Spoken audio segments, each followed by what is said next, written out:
the best way to approach a friend you're worried about is in a calm manner and like just you have to be ready to listen too.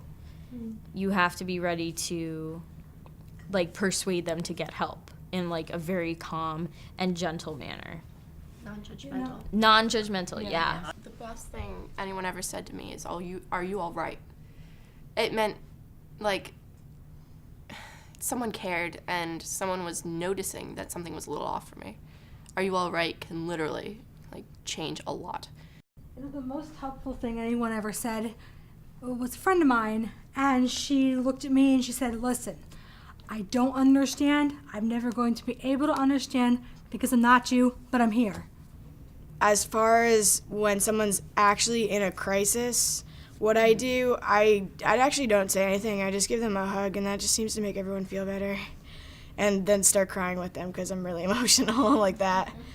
Even I know for myself, a simple hug can go a long way, showing that you do care. Whenever I feel the need to give somebody a hug, either because I want to hug them or because I feel like they need a hug, I always ask first. My best friend, I was telling her, I was just talking about why she's my best friend because we had a similar, like, really rough upbringing. And she said to me something along the lines of, like, you know, I always, like, you just had it so bad. Most people would have just been like, oh, yeah, you know, like, and try to one-up whatever bad thing happened to me. But she really wanted to connect with me by saying that to me. So I know it's really hard to understand. No, She that acknowledged is what a real friend does. Yeah, she's my best She friend. validated and she Yeah. acknowledged that you had a really hard time.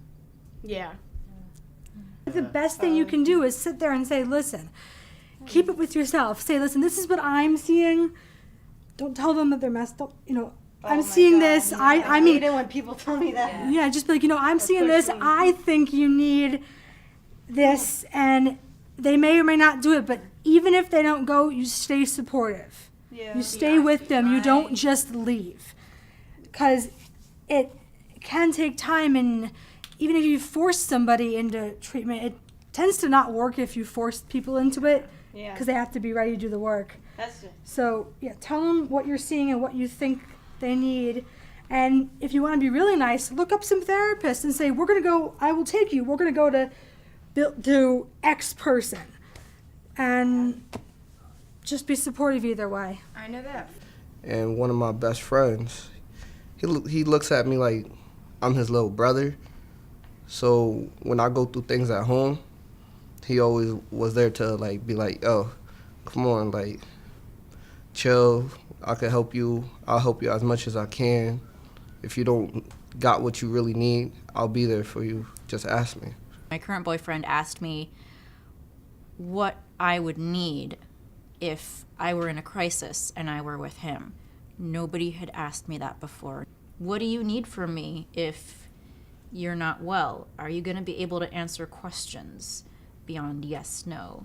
My aunt and my grandmother, they told me I'm the crazy one in the family, but through my poetry, I could change the world. So they like keep on writing.